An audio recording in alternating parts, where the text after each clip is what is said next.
Hello everyone.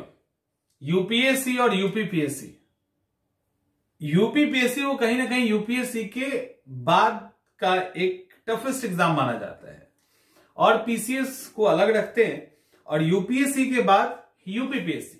अमूमन होता क्या था कि यूपीपीएससी की एग्जाम यूपीएससी के बाद होता था। तो यूपीएससी के स्टूडेंट अपना एग्जाम की तैयारी की, उसके बाद कुछ फैक्चुअल डाटा पढ़े और यूपीएस स्पेशल पढ़े, कुछ करंट उत्तर प्रदेश का पढ़े और एग्जाम दे लिए। एक लगता था ना कि यूपीएससी तो एक बड़ा हर्डल होता ही है ना, तो उससे थोड़ा सा आजाद होने के बाद 15-20 दिन का भी टाइम मिलता था, तो यूपीपीएससी के लिए एक सेफ स्कोर करना इजी हो जाता था। लेकिन इस बार मामला उल्टा है।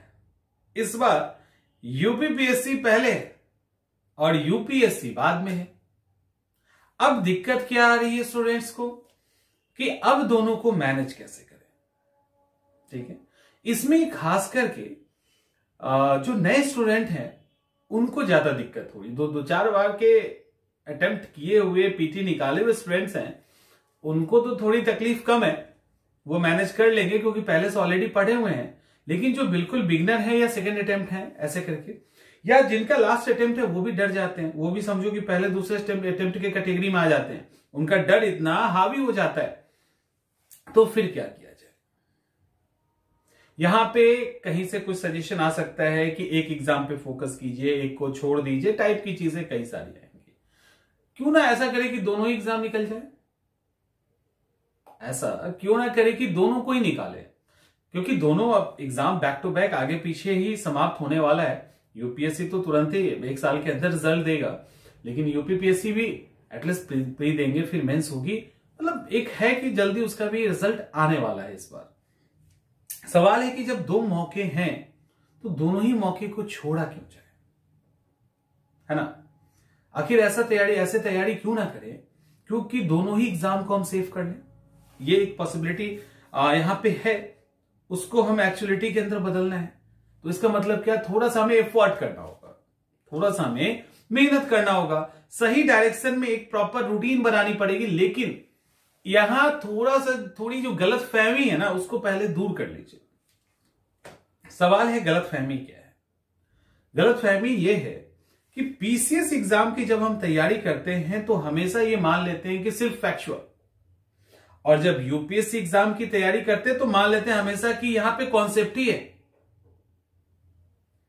समझ रहे? इस एक छोटे से डिफरेंस को आपको तोड़ना पड़ेगा। यूपीएससी एग्जाम में हम मान ही लेते हैं कि यहां सिर्फ कॉन्सेप्ट है, और पीसीएस एग्जाम में हम मान लेते हैं कि यहां सिर्फ फैक्ट्स है।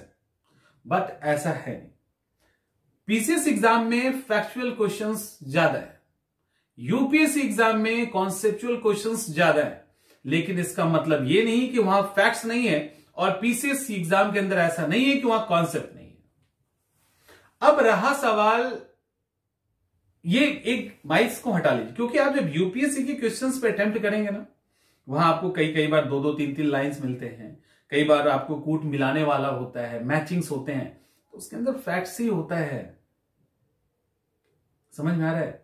वो फैक्ट्स ही होता है। उस फैक्ट्स को कुछ इस तरह से वो बीच में अरेंज करते हैं ना कि वो कभी कभी कॉन्सेप्ट भी दिखने लगता है, और कुछ कॉन्सेप्चुअल क्वेश्चन 100% होते हैं, इसमें कोई दो राय नहीं। लेकिन पिछले कुछ सालों को जब आप यूपीएससी का ट्रेंड एनालिसिस करेंगे यूपीएससी पेपर का, तो वो भी बहुत हद तक फैक्चुअल क्वेश्चन की संख्या एक हद तक बढ़ चुकी है वहां पे। अब सवाल उठता है कि हम दोनों एग्जाम को कैसे क्रैक करें, क्योंकि दोनों एग्जाम का प्रीलिम्स का सिलेबस और मेंस का लगभग बराबर है। ठीक है, उसके अंदर अंतर है तो डेप्थ का, अदरवाइज लगभग बराबर। अंतर है डेप्थ का, तो जब डेप्थ का अंतर है, थोड़ा डेप्थ में डुबकी लगा ले, थोड़ा फैक्ट्स को ऊपर से टच कर ले, तो एग्जाम दोनों सेफ नहीं हो जाएगा? अब बताइए, सिंपल सी बात है। कई बार घरों में सब्जियां बनती है, किसी के लिए कम मसाले की, किसी के लिए मिर्च मसाला कम होगा। तो अक्सर आप देखते होंगे कि सब्जी का प्रोसेस सब कुछ सेम ही होता है। ठीक है, एक में थोड़ा सा कम मिर्च डाल के पहले सब्जी निकाल ली जाती है, फिर उसके अंदर एक्स्ट्रा मिर्च और मसाला डाल के उसको फिर स्पाइसी बना दिया जाता है। तो थोड़ा एफर्ट लगा, दोनों एक ही साथ निकल गया, तो हम क्यों छोड़ें दोनों एग्जाम को? अब सवाल उठता है syllabus. BPSC PT, sorry BPSC नहीं, ये यूपीपीएससी एंड यूपीएससी की बात कर रहे हैं अभी। इसके अंदर अगर हम बात करें सिलेबस की, तो दोनों का सिलेबस कुछ जगह पूरा कॉमन है। जैसे पॉलिटी उठा लीजिए, हिस्ट्री उठाइए, ज्योग्राफी उठाइए, इकोनॉमिक्स उठाओ, साइंस एंड टेक उठाइए, साइंस उठाइए, इकोलॉजी एनवायरमेंट उठाओ, ये सारे सवाल, करंट अफेयर्स, ये सारे सवाल इक्वल है ना दोनों में। डेप्थ का अंतर है वो अभी हम छोड़ रहे हैं, दोनों इक्वल है। अंतर क्या है? एक यूपी स्पेशल और एक यूपी करंट अफेयर्स। एक यूपी स्पेशल, एक यूपी करंट अफेयर्स, इतना ही का अंतर है। बहुत ही आसान शब्दों में बस समझिए, इतना डिफरेंस है। और आसान में थोड़ा सा समझिए कि जो आप किताबें पढ़ेंगे, आपको फिर मेंस के लिए पढ़ना है ना। ऐसा नहीं कि सिर्फ नोट्स और फैक्ट पढ़ के भाग जाओगे, मेंस के लिए पढ़ना है। जब आप मेंस के लिए आपको पढ़ना है तो आपको स्टैंडर्ड बुक्स कुछ तो फॉलो करना ही पड़ेगा, जो हम यूपीएससी के लिए भी फॉलो करते हैं। आप वहां साइंस एंड टेक पढ़ने जा रहे हैं अगर, तो साइंस एंड टेक के अंदर पढ़ोगे ना उसको कि हवाई में निकल जाओगे। साइंस पढ़ेंगे ना, आपके ऊपर निकल जाएंगे। मॉडर्न हिस्ट्री को अच्छे से देखेंगे ना आप, थोड़ा आर्ट एंड कल्चर आ जाता है इसके अंदर, वो भी एंशिएंट हिस्ट्री का या मेडावल का एक पार्ट ही समझिए आप। तो आप वहां पढ़ेंगे ना थोड़ा सा डेप्थ में, तो थोड़ा यूपीएससी के लिए भी डेप्थ में, यूपीपीएससी के लिए भी पढ़ लीजिए। अब जब डेप्थ में पढ़ रहे होंगे तो एक बार यूपीपीएससी के प्रीवियस 4-5 साल का क्वेश्चन एनालाइज कीजिए, देखो कि किस तरह के फैक्चुअल्स डाटा आ रहे हैं। तो जब यूपीएससी के लिए पढ़ने के लिए बैठो तो उन फैक्ट्स को एक कॉपी पे अलग से नोट कर लीजिए। इतना ही करना है, बस इतना ही आपको करना है उसके लिए, और कुछ नहीं। और जैसे ही यूपीपीएससी का एग्जाम हो जाएगा ना, और ये आपको अभी तैयारी किसकी करनी है? यूपीएससी की। समझिए इसको, आपको तैयारी करनी है यूपीएससी की। समय बहुत कम है, 7-8 घंटा पढ़ेंगे कम से कम। हम तो ये मान के चलेंगे 8 घंटा कम से कम पढ़ोगे। 7 घंटा आप यूपीएससी के लिए पढ़िए, 6 घंटा यूपीएससी के लिए पढ़िए, 1 घंटा और कम करते हैं। 1 घंटे में यूपी स्पेशल करंट अफेयर्स और यूपी स्पेशल फैक्ट्स देख लीजिए। और रहा सवाल 1 और घंटा, तो कुछ स्पेशल जो आप किताब पढ़ रहे हो उसमें से जो स्पेशल फैक्ट्स निकलते हैं, जो इस यूपीपीएससी को बड़े ही पसंद है, उस तरह के फैक्ट्स पढ़ लो। ये जो यूपीपीएससी के फैक्ट्स आप पढ़ेंगे, ये आपको यूपीएससी के अंदर कॉन्फिडेंस बढ़ाएगा। ये वेस्टेज नहीं होता है, ये एकदम से गलत फहमी है, इसको दूर भगाइए, एकदम से दूर भगा दीजिए।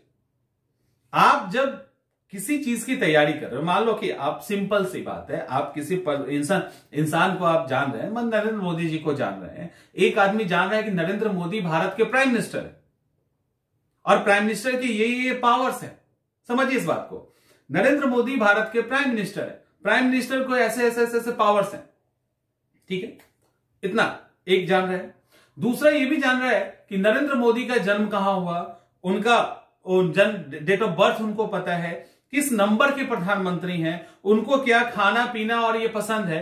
जब कहीं भाषण देने के लिए जाएंगे या एग्जाम देने के लिए आप जाओगे, तो एक बात बताइए, वैसा शख्स जिसको ये भी पता है कि उनका जन्म क्या हुआ, उनका इंटरेस्ट कैसा है और फलाना दिमागा फैक्ट्स के साथ, उसको अगर ये पता रहे कि वो प्राइम मिनिस्टर है, प्राइम मिनिस्टर के क्या क्या पावर्स हैं, ये फैक्ट्स, और एक आदमी सिर्फ नरेंद्र मोदी और प्राइम मिनिस्टर्स के बारे में जान रहा है, वो फैक्ट्स, तो कॉन्फिडेंस किसके पास ज्यादा होगा?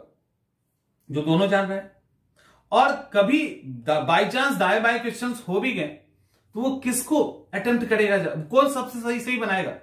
वही, क्योंकि उनको नरेंद्र मोदी के जीवनी से बड़ा प्यार है। वो कब पाकिस्तान गए, कब अमेरिका गए, किससे क्या डील किया, उनको उनसे बड़ा प्यार है। उन्होंने, या मजबूरी में ही उन्होंने फैक्ट्स ज्यादा पढ़ लिया है। तो जब वो सवाल अटेम्प्ट कर रहे हैं तो कॉन्फिडेंस ज्यादा उनमें होगा। इसीलिए ये जो फैक्ट्स है ना, फैक्ट्स जो आप याद करते हो, ये यूपीएससी के एग्जाम को और श्योर बनाता है। क्योंकि यूपीएससी के एग्जाम में जो कॉन्सेप्ट है उसके अंदर बंडल्स ऑफ फैक्ट्स होते हैं, हम लोग इसको इग्नोर कर देते हैं। ऐसा नहीं होता कि फैक्ट्स नहीं होता, ये बिल्कुल गलतफहमी है।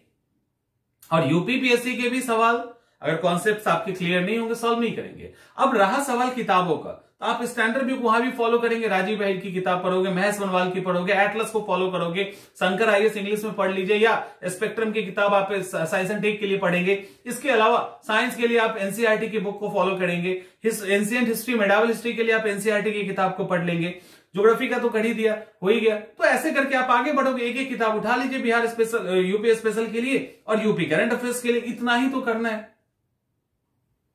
इतना ही करना है कुछ स्पेशल फैक्ट्स के साथ। तो हम दोनों को क्यों छोड़ें, सवाल उठता है हम क्यों छोड़ें। उसी मेहनत में अगर हम 2% 5% एक्स्ट्रा कर दें तो हम यूपी का भी रिजल्ट खींच लेंगे और यूपीएससी का भी ले लेंगे, और मेंस में भी फिर लगभग इक्वल हो जाता है, लगभग इक्वल सिलेबस है दोनों का। तो फिर हम छोड़े क्यों, सवाल उठता है हम क्यों छोड़े इसको। समझ में आ रहा है, एकदम से इसको दिमाग से हटा दीजिए। आपके यूपीपीएससी की तैयारी यूपीएससी को श्योर करेगी और यूपीएससी की तैयारी यूपीपीएससी को श्योर करेगी। इसमें घटना चक्र का जो प्रीवियस ईयर के पेपर है आप कई सारे जगह पे देखेंगे, वो बोलेंगे कि ये यूपीपीएससीएस के लिए या अदर पीसीएस के लिए इंपॉर्टेंस रखता है, यूपीएससी में ज्यादा काम नहीं आएगा। बिल्कुल गलत बात है। घटना चक्र आपको as usual as well as उसी तरह से काम आएगा जैसे यूपीपीएससी के लिए आ रहा है, उसी तरह से वो यूपीएससी के लिए भी काम आने वाला है। इसलिए ये जो गलतफहमी है ना कि घटना चक्र काम नहीं आएगा यूपीएससी के लिए, बिल्कुल हटा दीजिए। घटना चक्र ने कई सारे स्टूडेंट को यूपीएससी क्वालिफाई करवाया है, क्योंकि हमें तोड़ के देखने की आदत है। हम बिल्कुल फैक्ट्स को अलग कर देते हैं, हमको लगता है कि फैक्ट्स का यूपीएससी से कुछ लेना ही देना नहीं है, ये गलत है, ठीक है ना। तो इन चीजों पे फोकस कीजिए। अब इसके अकॉर्डिंग आप इंटीग्रेट करके एक प्रोग्राम तैयार कीजिए कि पॉलिटी के अंदर यूपीपीएससी किस पे ज्यादा फोकस करती है, वहां से हम फैक्ट्स निकाल लेंगे, बाकी इंटायर हम पढ़ लेंगे।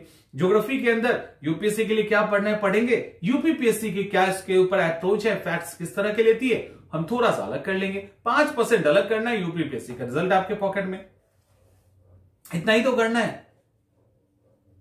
होपफुली कि आप समझ रहे होंगे, घबराने की कोई जरूरत नहीं है। यूपीएससी एंड यूपीपीएससी दोनों का रिजल्ट आपके पॉकेट में होगा 100%, 200%, और वही एक ही एफर्ट से।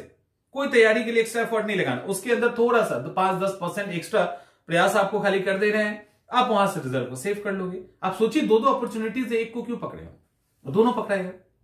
फिर भी आप में से लगता है, लास्ट सवाल यही है, मेरा जवाब यही है, फिर भी आपको लगता है कि दोनों में से सिर्फ एक ही करना हो, किसी को लगता है नहीं हो पाएगा, चलो एक ही करना है, तो यूपीएससी कीजिए, फिर यूपीपीएससी मत कीजिए, क्योंकि अटेम्प्ट वहां समाप्त भी होगा तो यूपीपीएससी में अटेम्प्ट बचेगा, बट वहां नहीं, और वो तुरंत आपको रिजल्ट देगी। अगर आपके अंदर गट्स है, स्ट्रेंथ है, तो आप यूपीएससी को कवर कीजिए, यूपीपीएससी को छोड़िए। अदरवाइज और ज्यादा स्ट्रेंथ और गट्स है तो दोनों को कवर कीजिए, फिर छोड़ने की जरूरत ही नहीं है, और बहुत आसानी से दोनों कर लोगे। समझ में आ रहा है? मिलते हैं अगले वीडियो में।